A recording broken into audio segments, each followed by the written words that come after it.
The next thing we're going to talk about is a way of making graphs a little bit clearer in a couple of different kinds of circumstances. The way to do this is to use different scales on the vertical axis. Normally, what we've been using are called a linear scale. Right? And what we're going to talk about is an option to use something called a log scale. So let's say we have two values on the vertical axis, right? A 100 and a 10,000. Right?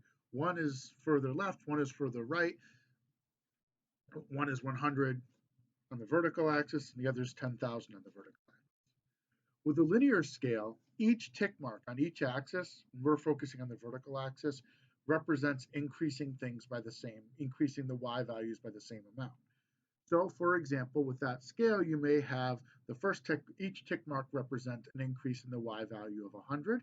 And so the first tick mark would be where your 100 is, and then the 100th tick mark would be where your 10,000 is.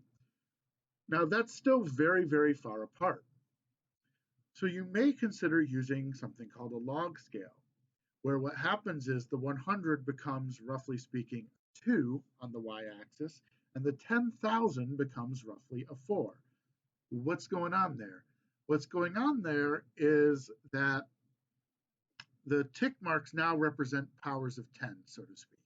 100 has 2 zeros, it's 2 powers of 10, so it represents a 2. Whereas 10,000 has 4 zeros, so a fourth power of 10, so it's going to be represented by the number of 4. And so each tick will represent a higher power of 10. So tick 1 will be 10, tick 2 will be 10 squared or 100, tick 3 will be 10 cubed or 1,000. Now what's happening is the distance in the graph that you're looking at between tick marks is the same, but what they represent changes, right? So the first two tick marks go between 10 and 100, the next go between 100 and 1,000, right? And as you move up the vertical axis, what the representation becomes a wider and wider set of values. So why would anybody do this? Well, one reason you might do this is if the magnitude, the size of your numbers are vary greatly, like 100 and 10,000. This would help avoid distortions in the graph that comes from having a lot of variation. If you take chemistry, you'll learn about pH, and pH is on a log scale precisely for this reason. Another reason might be to help look at how things change. And that's what we're going to look at an example of right now.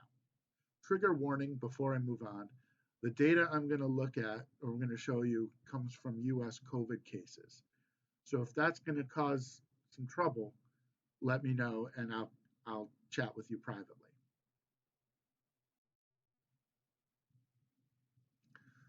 So this graph came from data. It represents the number of new COVID cases reported in the United States, all the way back to early 2020 up until, well, really, for me, it was just a few days ago. By the time you're watching this, it'll be a little bit longer ago. But that last date looks like mid-August 2021.